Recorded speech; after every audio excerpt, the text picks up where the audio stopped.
Hello मेरे पढ़ाकू students, welcome back to my channel सुर के साथ।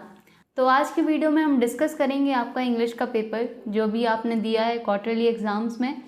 इस वीडियो में मैं आपको फुल एक्सप्लेनेशन के साथ सॉल्यूशंस भी बताऊंगी और कुछ टिप्स ट्रिक्स भी दूंगी। तो अगर आपको वो हेल्पफुल हो तो प्लीज़ चैनल को सब्सक्राइब करें और अपने दोस्तों के साथ शेयर करें। चलिए स्टार्ट करते हैं सेक्शन ए से, जो कि है रीडिंग। इसमें आपको कुछ पैराग्राफ्स दिए होते हैं। ये स्टार्ट करने से ही पहले मैं आपको सजेस्ट करूँगी कि जब पैसेज टाइप के क्वेश्चंस आते हैं तो इसके लिए आप पूरा पैसेज पढ़कर उसमें टाइम वेस्ट ना करें। सबसे पहले आप पैसेज के क्वेश्चंस को पढ़ लें, ठीक है। तो क्वेश्चंस को पढ़ने के बाद आपको आइडिया लग जाएगा कि आपको किन किन चीज़ों को ज़्यादा ध्यान से पढ़ना है पैसेज में या उनको ढूंढना है, ठीक है। तो जैसे फर्स्ट क्वेश्चन है, solar panels require very little maintenance because. तो जो सोलर पैनल्स हैं उनमें बहुत कम मेंटेनेंस लगती है, क्योंकि इसका आपको आंसर ढूंढना है। तो देखो, जैसे मैंने ऊपर आपको ये लाइन शो हो रही है अंडरलाइन, ये पैराग्राफ की आपकी थर्ड लाइन में ही है लास्ट में, जिसमें आपको बिल्कुल सेम सेंटेंस मिल जाएगा, कुछ भी नहीं करना है। तो अपन देख रहे हैं कि लाइन में लिखा हुआ है कि solar panels require very little maintenance because. Question बिल्कुल सेम ही है और इसके आगे की जो लाइन है वही आंसर है। There are no moving parts, right answer is C. Next question, solar panels. अब यहाँ पे सोलर पैनल्स है तो अब इसमें ये क्या पूछ रहे हैं, है ना, इसको ढूंढेंगे कैसे अपन। तो इसके लिए पहले आप इसके ऑप्शंस पढ़ लो। तो इसके लिए आपको पहले पैराग्राफ में सोलर पैनल्स ढूंढना होगा। तो सोलर पैनल्स अपन को सेकेंड ही लाइन में मिल गया। ऑप्शंस के according solar panels do not emit harmful green house gases. Simply आप उस वर्ड को पैराग्राफ में ढूंढो और उसका आंसर आपको उसी लाइन में आगे मिल जाएगा। तो अपना राइट आंसर हो गया B. Third question, give the noun form of the word decide. Right answer is B, decision. Next question, government offers to the people who install solar panels.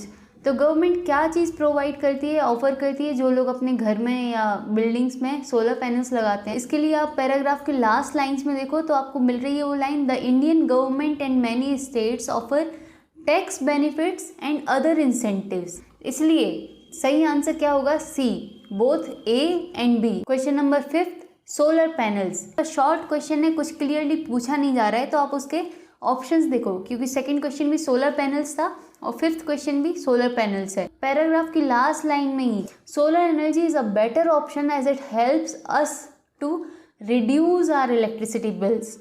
ठीक है, तो सिंपल है, बहुत सिंपल था ये पूरा पैसेज। चलिए अब देखते हैं क्वेश्चन नंबर सेकंड। फिर से एक और पैसेज है। तो आई होप कि आपको मेरी टिप ट्रिक समझ आ गई होगी। तो उसी को फॉलो करते हुए अपन इस क्वेश्चन के भी सारे आंसर्स देखते हैं। Question number 1, red cross society is N. First question है तो इसके बहुत ज़्यादा चांसेस हैं कि ये पैराग्राफ के स्टार्टिंग में ही कोई एक दो लाइन में ही आपको मिल जाएगा। और वैसे ही जैसा आप देख रहे हो कि फर्स्ट लाइन में ही सेकेंड सेंटेंस स्टार्ट हो रहा है, the red cross society is an international organisation, मतलब right answer is C. Next question, who founded the red cross society. तो इसका फिर से मैंने देखो आप ऊपर लाइन अंडरलाइन कर रखी है। तो जैसे ही अपन ने ये पूरी लाइन ढूंढी तो अपन को पैराग्राफ के फोर्थ फिफ्थ लाइन में लास्ट में आपको दिख रहा है कि sir Henry Dunant founded the red cross society in 1863 in Switzerland. पूरा सेंटेंस पढ़ लिया, ठीक है। तो मतलब अपन को पता चल गया कि किसने फाउंड की थी, सर हेनरी डुनेंट ने। कब फाउंड की थी, 1863 में, और कहाँ फाउंड की थी, स्विट्जरलैंड में। चलिए नेक्स्ट क्वेश्चन देखते हैं, when did red cross society found. अपन ने अभी ये लाइन पढ़ी कि सर हेनरी डुनेंट ने रेड क्रॉस सोसाइटी को स्थापित किया था। कब किया था, 1863 में, और कहाँ, स्विट्जरलैंड में। तो इसका सही आंसर हो गया B, 1863। Fourth question, when did Indian Red cross Society form. तो अभी जो अपन ने लाइन पढ़ी उसके जस्ट बाजू वाली लाइन थी कि in 1920 the Indian Red cross Society was formed. तो इसका करेक्ट आंसर हो जाएगा 1920। और last question, the teacher in charge of JRC is known as. फिर से अपन पैराग्राफ में देखते हैं। तो अपन को जो JRC अपन को पता करना है। क्वेश्चन में अपन को इतना तो समझ आ गया ना कि अपन को टीचर पता करना है और JRC, दो क्लू वर्ड्स हो गए।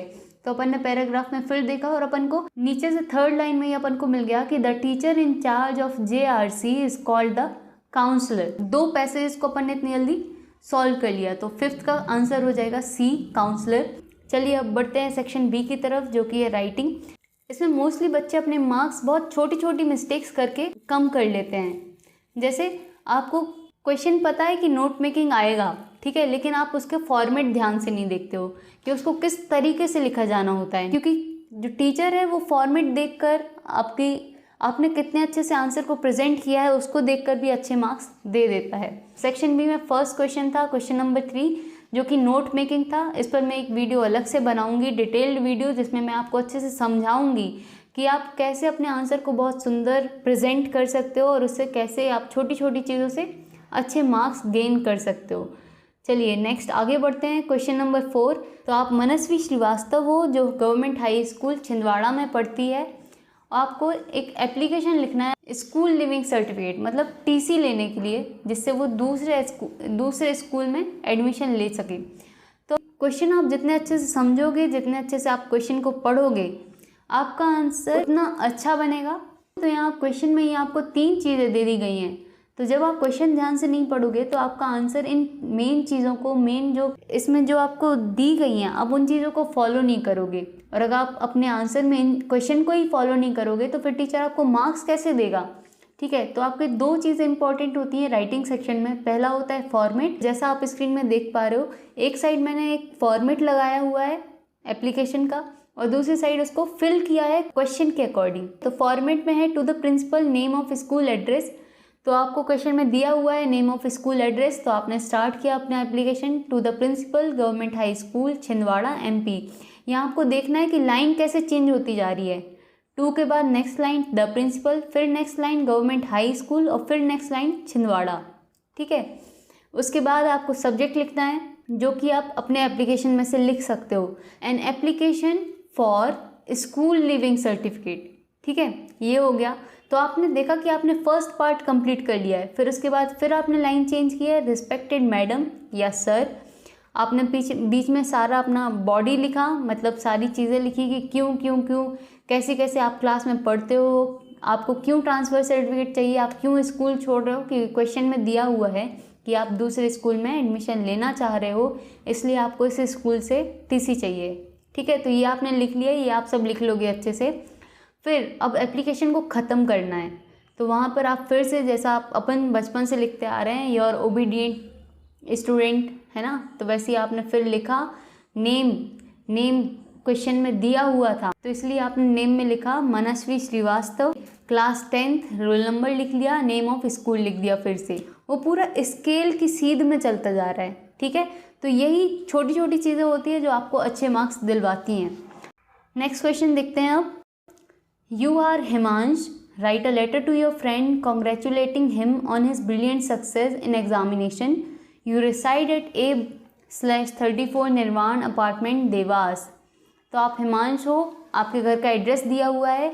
इसमें आपको एक लेटर लिखना है अपने दोस्त को उसके एग्ज़ाम में अच्छे परफॉर्मेंस के लिए। फिर से एक साइड मैंने इसका फॉर्मेट लगाया हुआ है और उसके सेकंड साइड मैंने उसको फिल किया है, ठीक है। तो जब आप इनफॉर्मल लेटर लिखते हो, ठीक है, तो उसमें आपको सबसे पहले आपका खुद का एड्रेस आता है, क्योंकि आप भेज रहे हो इसलिए आपका एड्रेस पहले आएगा और वो आप स्टार्ट करोगे फ्रॉम से, फ्रॉम हिमांश।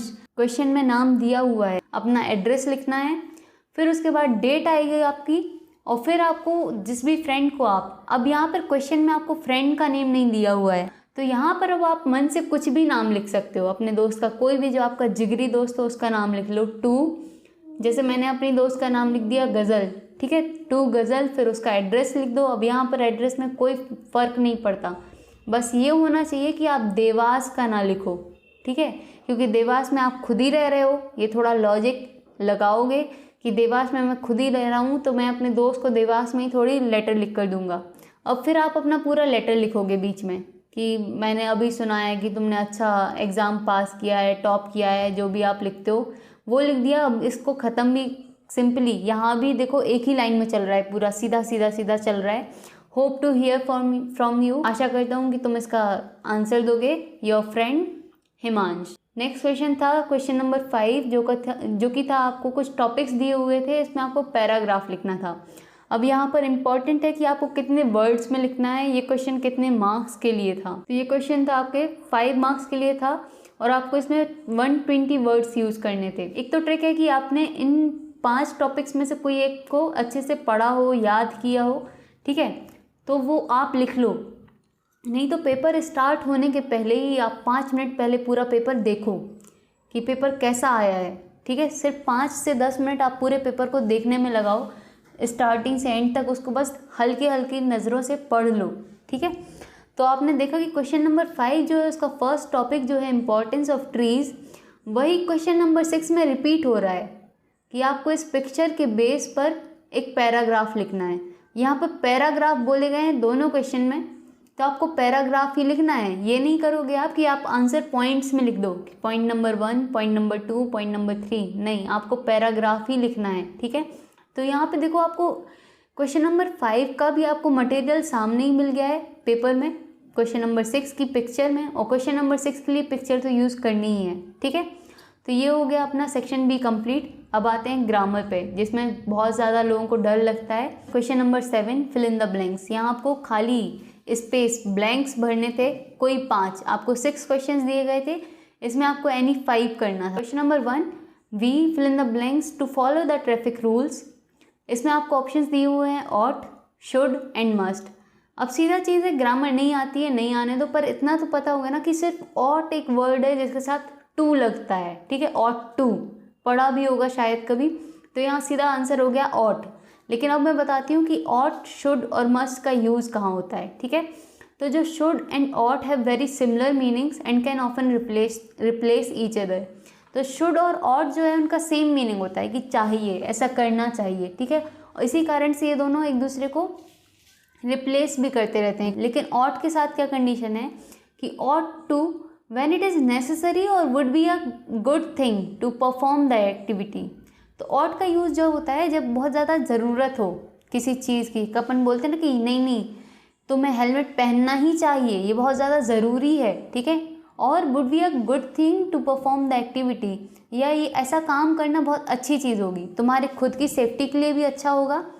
इस एग्जाम्पल को, इस क्वेश्चन को देख के अगर बताऊँ तो, ठीक है, तुम्हारी सेफ्टी के लिए भी अच्छा होगा और दूसरे की सेफ्टी के लिए भी अच्छा होगा, ठीक है। इसलिए यहाँ पर क्या आया अपने आंसर में, ऑट टू।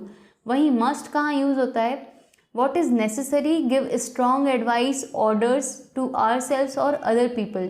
तो मस्ट यूज़ होता है जब आप किसी को एडवाइस दे रहे हो, ठीक है, या खुद के लिए या दूसरे लोगों के लिए कि ये बहुत अच्छी चीज़ है अगर तुम ऐसा करते हो तो, ठीक है। तो यहाँ पे ऑट टू सही आंसर हो गया। Next question, they have been studying in this college, fill in the blanks 3 years। Options में है आपको सिंस, फॉर, फ्रॉम। तो वो इस कॉलेज में 3 साल से पढ़ रहे हैं, ठीक है, तो इसका सही आंसर है फॉर। लेकिन सिंस, फॉर, फ्रॉम कब कहाँ कैसे यूज़ होते हैं वो देखने के लिए देखते हैं कि we use since the starting point of the activity which still continues. तो सिंस हम यूज़ करते हैं जब आपको स्टार्टिंग पॉइंट पता है कि मैंने स्कूल जाना 2004 में या 8 में स्टार्ट किया था, लेकिन मैं अभी भी जा रहा हूँ, ठीक है, तो आप वहाँ पर यूज़ करोगे कि I have been going to school since 2004, ठीक है, लेकिन आप अभी भी स्कूल जा रहे हो इसलिए आपने सिंस यूज़ किया। फिर फॉर है, फॉर होता है एक टाइम पीरियड के लिए। लास्ट है फ्रॉम, फ्रॉम यूज़ होता है जब आपको एक स्टार्टिंग पॉइंट बताना हो किसी भी चीज़ का। From page number 1 to page number 10 तक मैंने इस बुक को पढ़ा है। Clear. Fill in the blanks, you work hard you will fail. Option है दो, इफ़, अनलेस। इसका सही आंसर है अनलेस। चलिए देखते हैं अनलेस कहाँ यूज़ होता है। We use unless simply for if not, मतलब अगर नहीं, अगर तुमने वर्क हार्ड नहीं किया तो तुम फेल हो जाओगे। If you don't work hard you will fail, ठीक है, इसलिए अपन ने इसका सही आंसर क्या हुआ, अनलेस। नेक्स्ट इफ़ कब यूज़ करते हैं, कंडीशनल चीज़ों पे, कि if you do this then this will happen, कि अगर तुम ये करोगे तो ये होगा। तो अगर अपन इस सेंटेंस में इफ़ डालते हैं, इस फिल इन द ब्लैंक्स में इफ़ डालते हैं कि if you work hard you will fail, कि अगर तुम कड़ी मेहनत करोगे तो तुम फेल हो जाओगे, तो ये कोई सेंस नहीं बन रहा ना, सही सेंटेंस नहीं लग रहा कि भाई कड़ी मेहनत भी करवा रहे हो फेल तब भी कर रहे हो, तो इससे अच्छा मेहनत ही ना करूँ। इसलिए इसका सही आंसर इफ़ नहीं होगा। लास्ट है though, to introduce a fact which you regard as less important than the fact in the main clause. Though का यूज़ होता है चीज़ों की इंपॉर्टेंस बताने में। Fourth question, there is not fill in the blanks water in the pool. इसमें option दिए हुए थे सम, एनी, मैनी, ठीक है, तो इसका सही आंसर है any. There is not any water in the pool. Any क्यों है? तो इसका रीज़न है any is generally used in negative sentences. अब यहाँ नेगेटिव सेंटेंसेज का मतलब नहीं कि नॉट आएगा सेंटेंस में, इसलिए ही एनी आया है। वैसे सेंटेंस में है कि there is not any water in the pool, इसलिए अपन ने एनी का यूज़ किया है। पर जैसे अपन नॉट यूज़ नहीं भी कर रहे हैं, पर उस सेंटेंस में पता चल रहा है कि कोई चीज़ ख़त्म हो रही है ना।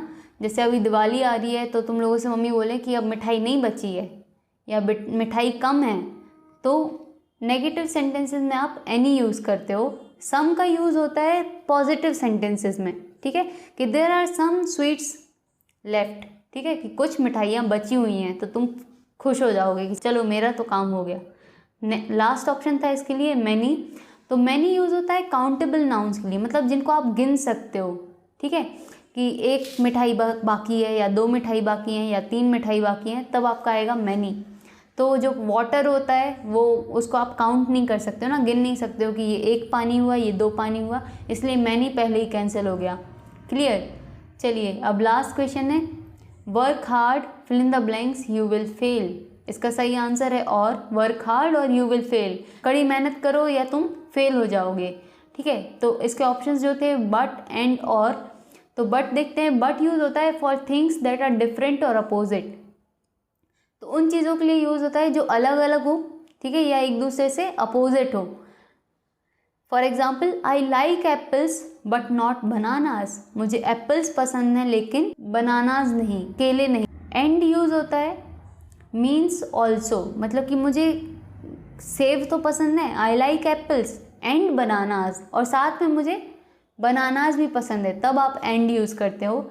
लास्ट था और, तो और का यूज़ होता है टू गिव अ चॉइस और अल्टरनेटिव।